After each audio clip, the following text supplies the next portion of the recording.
नमस्कार, बुलेटिन में आप सभी का स्वागत है। मैं हूं आपके साथ सृष्टि शुक्ला। खबरों से पहले नजर डालते हैं इस वक्त की सुर्खियों में।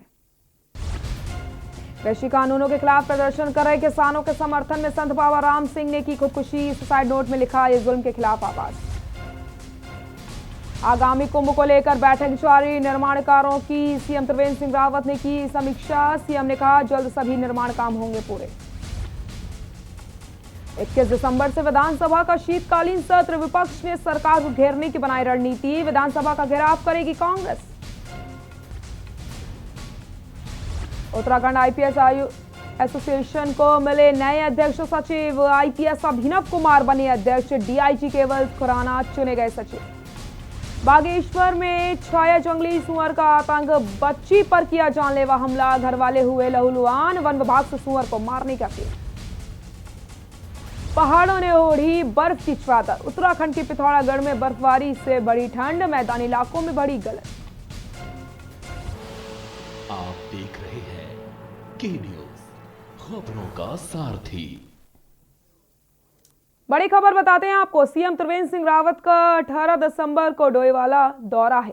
अल्पसंख्यक दिवस पर आयोजित कार्यक्रम में हिस्सा लेने वाले हैं मुख्यमंत्री त्रिवेंद्र सिंह रावत। सरकारी योजनाओं का भी सीएम त्रिवेंद्र सिंह रावत जायजा लेंगे। गुरु सिंह साहब गुरुद्वारे के लंगर हॉल में 11 बजे कार्यक्रम है।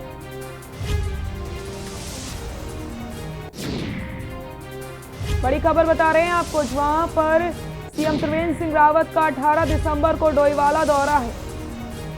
अल्पसंख्यक दिवस पर आयोजित कार्यक्रम में हिस्सा लेने वाले हैं मुख्यमंत्री।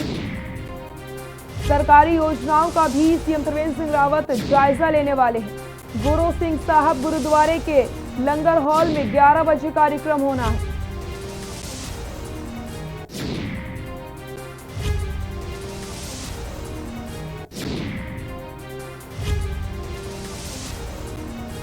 सरकारी योजनाओं का भी सीएम त्रिवेंद्र सिंह रावत जायजा लेंगे।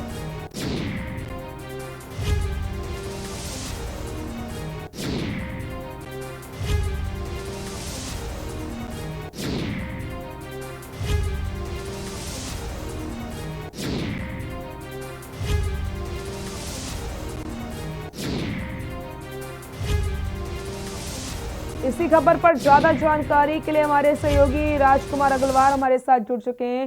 राजकुमार जी, मुख्यमंत्री त्रिवेंद्र सिंह रावत का डोईवाला दौरा है, क्या कुछ है पूरी जानकारी उनके कार्यक्रम को लेकर के? बिल्कुल, देखिए कल 11 बजे मुख्यमंत्री त्रिवेंद्र सिंह रावत डोईवाला पहुंचेंगे और यहाँ पर गुरुद्वारे में कार्यक्रम आयोजित होना है जो कि अल्पसंख्यक दिवस के मौके पर होगा और एक गोष्ठी उसमें होनी है। तमाम जो सरकारी योजनाएं चल रही हैं अल्पसंख्यक लोगों के लिए, उन सबकी यहाँ पर समीक्षा की जाएगी, उनकी जानकारी दी जाएगी। तो एक बड़ा कार्यक्रम है, कल 11 बजे डोईवाला में होगा क्योंकि डोईवाला सीएम त्रिवेंद्र सिंह रावत जी की विधानसभा है। तो इसको देखते हुए इस कार्यक्रम को भव्य और यादगार बनाने के लिए बड़ी तैयारियां यहाँ पर की जा रही है। हम देख पा रहे हैं कि गुरुद्वारे में तमाम तरह की तैयारियां हो रही हैं। सुरक्षा की दृष्टि से भी यहाँ पर बैरिकेडिंग लगाई जा रही है। इसके अलावा तमाम लोगों को इस कार्यक्रम में बुलाया गया है।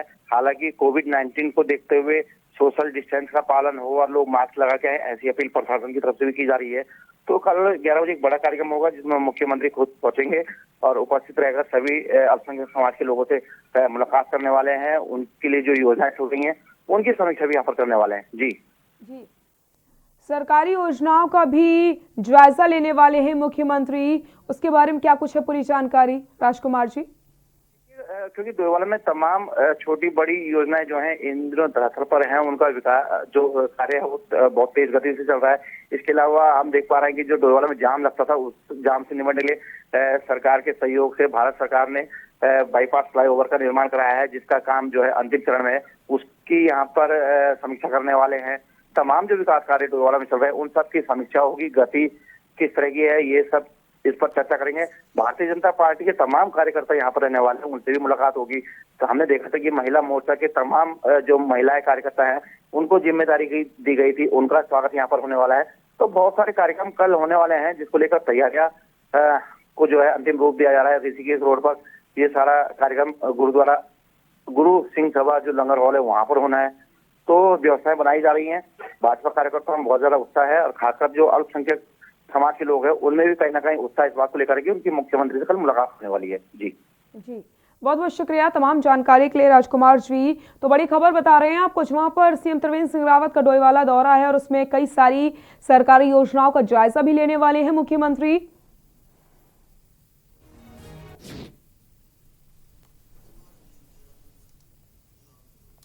देहरादून से बड़ी खबर बताते हैं आपको, सांसद अजय भट्ट को कोरोना। देहरादून से खबर, सांसद अजय भट्ट कोरोना पॉजिटिव पाए गए। अजय भट्ट को दिल्ली एम्स में भर्ती करवाया गया। नैनीताल उधम सिंह नगर के सांसद हैं अजय भट्ट, जो कि कोरोना पॉजिटिव पाए गए हैं। अजय भट्ट को दिल्ली एम्स में भर्ती करवाया गया है।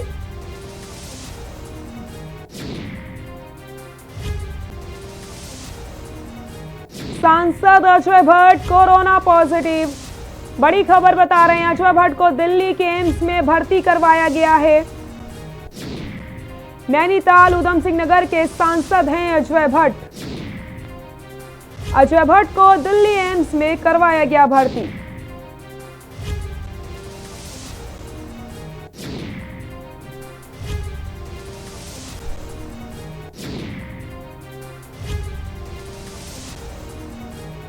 नैनीताल उधम सिंह नगर के सांसद हैं अजय भट्ट।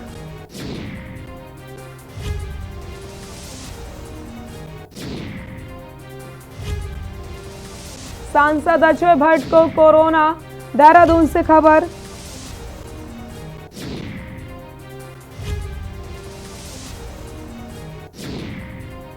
इसी खबर पर ज्यादा जानकारी के लिए हमारे विशेष संवाददाता राजेश जी हमारे साथ जुड़ चुके हैं। राजेश जी, अजय भट्ट कोरोना पॉजिटिव पाए गए हैं, जो कि दिल्ली के एम्स में भर्ती करवाए गए हैं, क्या कुछ है पूरी जानकारी?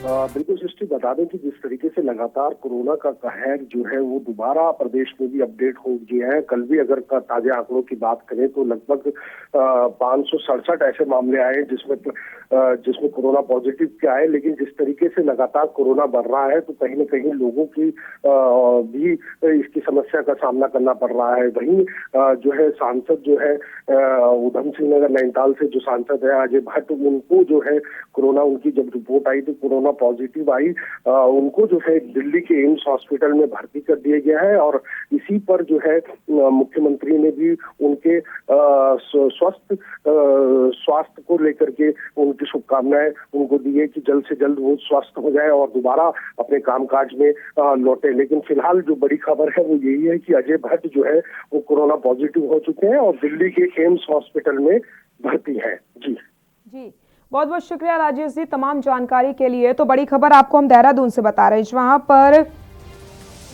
सांसद अजय भट्ट जी कोरोना पॉजिटिव पाए गए हैं। दिल्ली के एम्स में वो भर्ती हैं।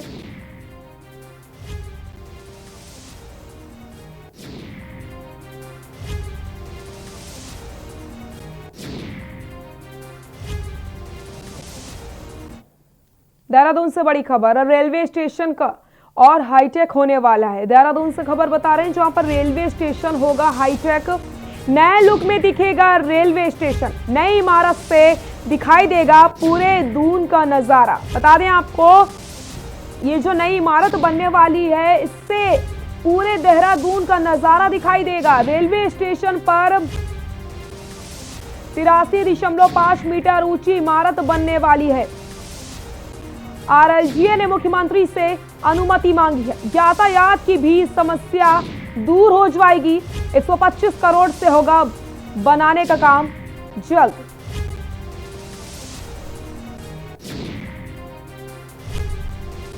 रेलवे स्टेशन देहरादून का अब और ज्यादा हाईटेक होने वाला है। जी हां, अब आप नए लुक में रेलवे स्टेशन को देख पाएंगे। जल्द ही इसका काम शुरू होगा। नई इमारत में दिखाई देगा पूरे देहरादून का नजारा।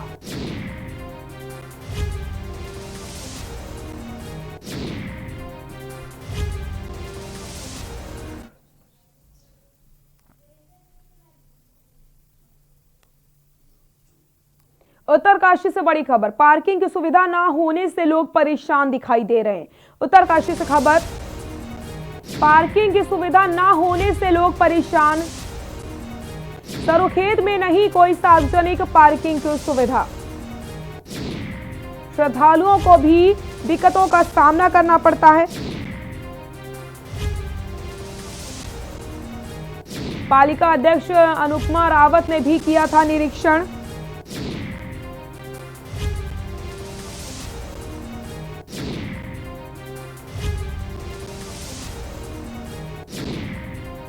यमुनोत्री धाम का मुख्य पड़ाव है सरूखेत। नगर पालिका बड़कोट का यह मामला बता रहे हैं आपको।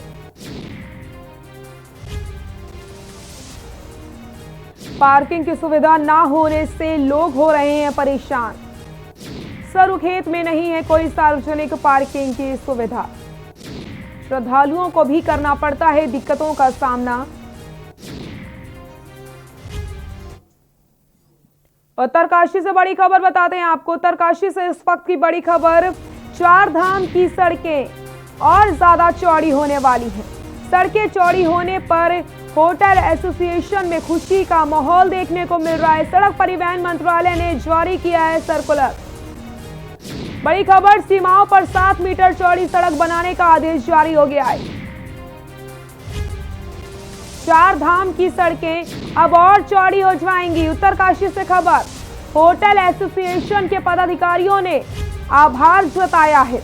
पीएम मोदी और केंद्रीय मंत्री नितिन गडकरी का जताया गया आभार।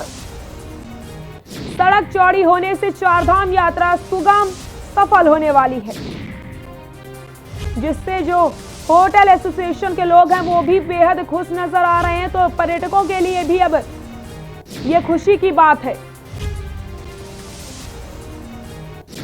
सड़क परिवहन मंत्रालय ने सर्कुलर जारी कर दिया है। सीमाओं पर 7 मीटर चौड़ी सड़क बनाने के आदेश जारी किए गए हैं।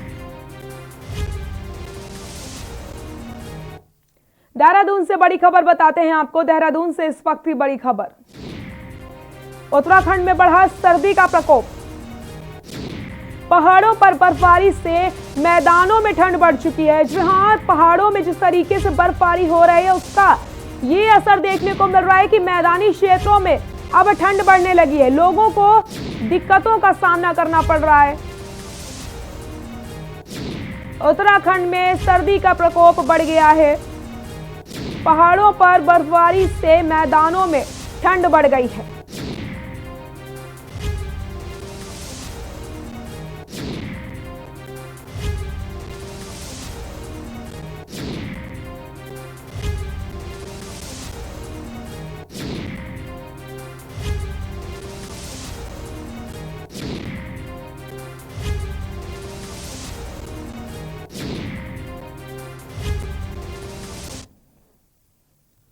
हरिद्वार में कुंभ को लेकर के निर्माणाधीन पड़े कार्यों पर सीएम त्रिवेंद्र सिंह रावत ने कहा कि कुंभ को लेकर लगातार बैठकें जा रही हैं, साथ ही साथ निर्माण कार्यों की समीक्षा भी की जा रही है।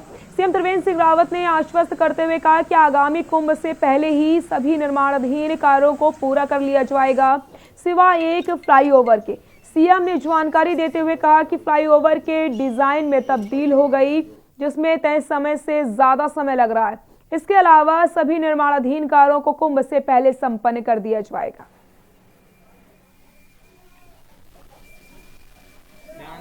देखिए, कुंभ की जो हमने तैयारियां कर रहे हैं, कुंभ से पहले हमारी संपूर्ण कार्य संपन्न हो जाएंगे, सिवाय एक फ्लाईओवर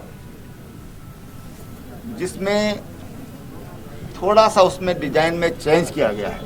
अगर वो पहले वाला डिजाइन होता तो वो भी पूरा हो जाता।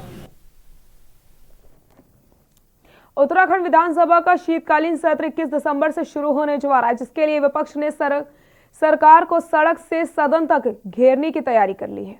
कांग्रेस प्रदेश अध्यक्ष प्रीतम सिंह का कहना है कि सत्र के दौरान विपक्ष सरकार को सदन से सड़क तक घेरने की तैयारी कर रही है। बढ़ती बेरोजगारी, किसानों की समस्याओं को लेकर के कांग्रेस 21 दिसंबर को विधानसभा का घेराव करने वाली है।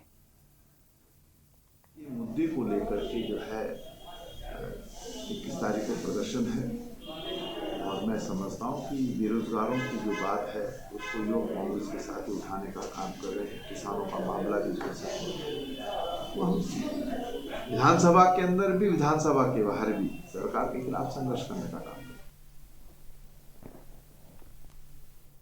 खबर देहरादून से, जहां पर उत्तराखंड आईपीएस एसोसिएशन को नया अध्यक्ष और सचिव मिला है।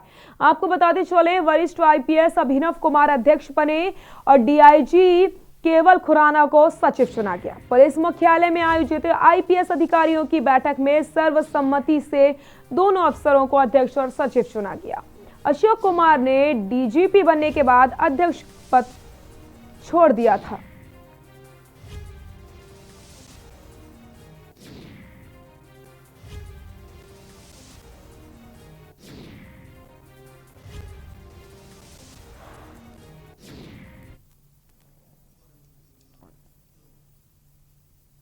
देश भर में कृषि बिल को लेकर के जहां किसानों का विरोध प्रदर्शन लगातार जारी है, तो वहीं दूसरी ओर किसानों के मुद्दे राजनीति में भी आरोप प्रत्यारोप का दौर लगातार जारी है, जिसको लेकर के राजधानी देहरादून में आम आदमी पार्टी के प्रदेश प्रभारी दिनेश मोहनिया ने कैबिनेट मंत्री अरविंद पांडे पर निशाना साधा। उन्होंने अरविंद पांडे को अडानी और अंबानी का दलाल बताते हुए कहा कि अरविंद पांडे ने अपने 200 से 300 कार्यकर्ताओं को एकजुट करके किसानों के बिल का समर्थन कराने का काम किया, जो कि बिल्कुल गलत है।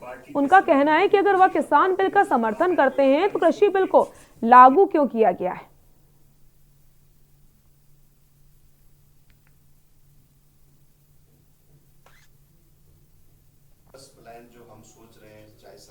अरविंद पांडे अडानी और अंबानी के दलाल हैं। उन्होंने केवल अपने 200-300 कार्यकर्ताओं को इकट्ठा किया और उनको किसानों का रूप देके वो चले गए वहां पर और उनको बोल रहे हैं कि ये किसान है और हम किसान बिलों का समर्थन करते हैं। विद्रोही हैं जो किसान, जो वहां पर एक किसान भूखा प्यासा वहां देखते हैं हम, एज लोग 80-80 साल के लोग धरने पे बैठे हैं, उनको गद्दार कहना, उनको देशद्रोही करना मुझे लगता है सबसे बड़ा देशद्रोह है। अरविंद पांडे जैसे आदमी को तो सबसे पहले सजा मिलनी चाहिए, जो उन्होंने जिस तरीके के शब्दों का इस्तेमाल हमारे किसानों के लिए किया। यहाँ रुकते हैं छोटे से ब्रेक के लिए, जल्द हाजिर होते हैं।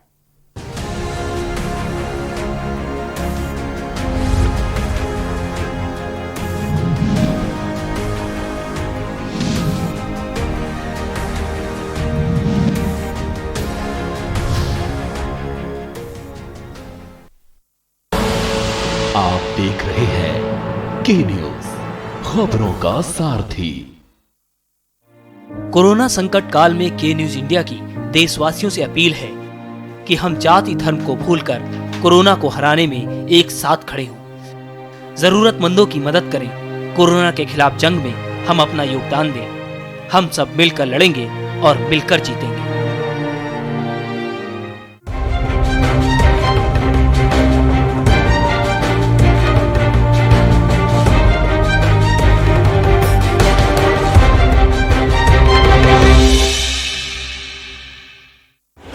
जब आपकी सोच को अंधेरा घेर लेता है और सिस्टम भी मुंह फेर लेता है, जब वादों की परतें खुलने लगती हैं और हारी उम्मीदों का ऊंचा ढेर लगता है, जब सड़क पर एड़ी की रगड़ देखकर अब तक जो भी हुआ सब बेअसर लगता है, तब चिंतन से डगर होगी आसान, मंथन से निकलेगा समाधान।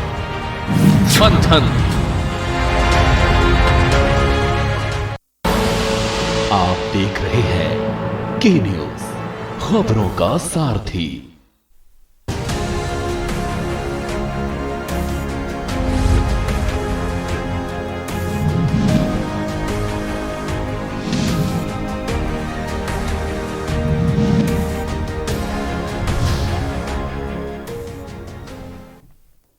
ब्रेक के बाद एक बार फिर से आप सभी का स्वागत। देहरादून में आगामी 21 दिसंबर से विधानसभा का 3 दिवसीय शीतकालीन सत्र होने जा रहा है, जिसको लेकर के विधानसभा अध्यक्ष प्रेमचंद अग्रवाल ने तमाम पुलिस और शासन के अधिकारियों के साथ बैठक करी है। बैठक की जानकारी देते हुए प्रेमचंद अग्रवाल ने बताया कि कोरोना महामारी के दौरान सत्र आहूत किया जा रहा है, जिसके चलते सत्र में शामिल होने वाले सभी विधायकों की थर्मल स्कैनिंग, सैनिटाइज की प्रक्रिया अनिवार्य होगी। साथ ही साथ उन्होंने बताया कि अगर कोई भी विधायक सत्र से 3-4 दिन पहले आता है तो उनका भी RT-PCR टेस्ट करवाया जाएगा।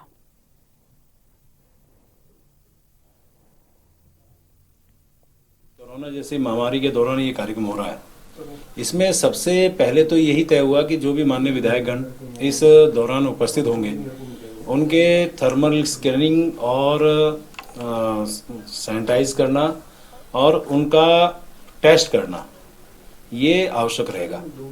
हमने ये भी कहा था कि हम लोग उनका रैपिड टेस्ट करेंगे, लेकिन आज एक निर्णय और भी हुआ है कि सभी को यहाँ से गाइडलाइंस जारी होंगी। जो माननीय विधायक अपने यहाँ से RT-PCR टेस्ट करा के भी लाएंगे, 3 दिन वैसे मैंने कल भी ये बात कही थी, तो उसके लिए वहाँ व्यवस्था की जाएगी।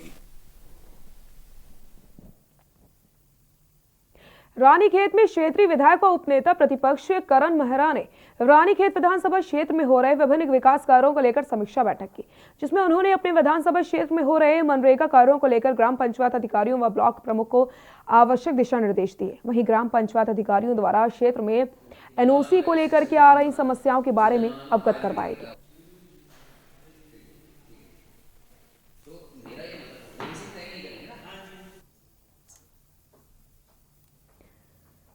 वन अधिकार आंदोलन कार्यक्रम के तहत पूर्व PCC चीफ किशोर उपाध्याय कुमाऊं भ्रमण में हैं। आंदोलन की शुरुआत उन्होंने जिला मुख्यालय रुद्रपुर से की। उन्होंने सिंचाई विभाग के गेस्ट हाउस में कांग्रेस कार्यकर्ताओं के साथ बैठक करी। इस दौरान उन्होंने कहा कि केंद्रीय सेवाओं के उत्तराखंड के लोगों को आरक्षण दिया जाएगा।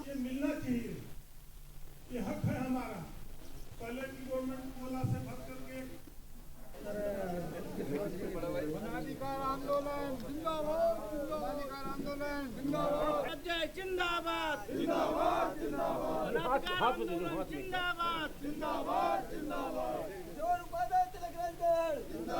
जिंदाबाद जिंदाबाद जिंदाबाद कांग्रेस पार्टी जिंदाबाद जिंदाबाद जिंदाबाद कांग्रेस पार्टी जिंदाबाद जिंदाबाद देते हैं। तो जो उत्तराखंड के धन्यवाद मनलाल जी,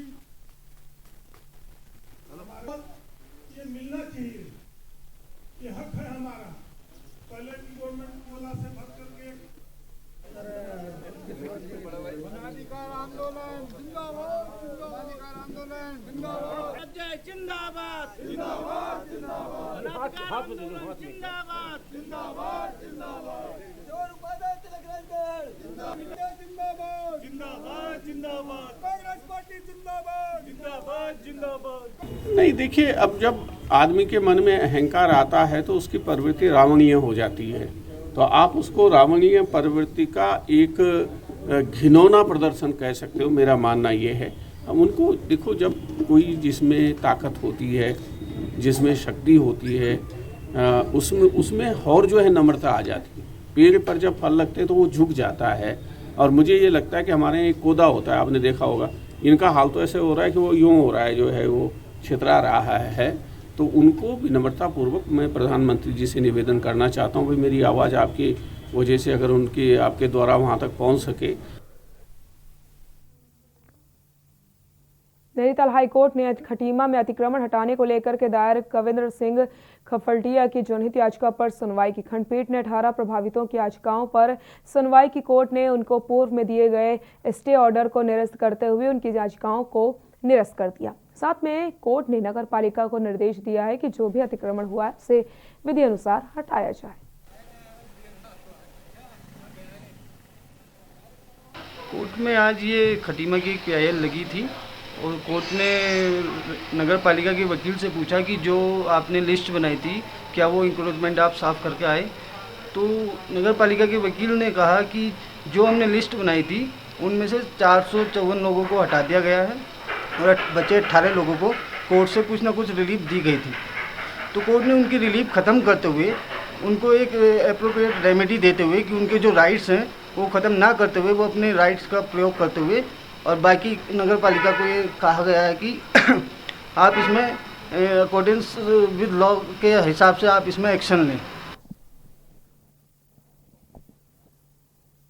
जहां उत्तराखंड प्रदेश के सभी महाविद्यालयों को 4G इंटरनेट क्वालिटी से जोड़ा जा रहा है, वहीं रानीखेत के जयदत्त वेला राजकीय स्नातकोत्तर महाविद्यालय में भी विधायक व उपनेता प्रतिपक्ष करण मेहरा ने 4G इंटरनेट कनेक्टिविटी सुविधा का शुभारंभ कर दिया है। इस अवसर पर छात्राओं द्वारा स्वागत गीत प्रस्तुत किया गया। करण मेहरा ने प्रदेश के 105 महाविद्यालयों में 4G इंटरनेट कनेक्टिविटी की सुविधा देने के लिए उच्च शिक्षा मंत्री धन सिंह रावत को धन्यवाद दिया। उन्होंने कहा कि महाविद्यालय में सभी इसकी स्पीड काफी कम है, सरकार को इस पर ध्यान देना चाहिए। इस दौरान महाविद्यालय की प्राचार्य डॉक्टर हेमा प्रसाद और भाजपा नेता धन सिंह रावत आदि मौजूद रहे।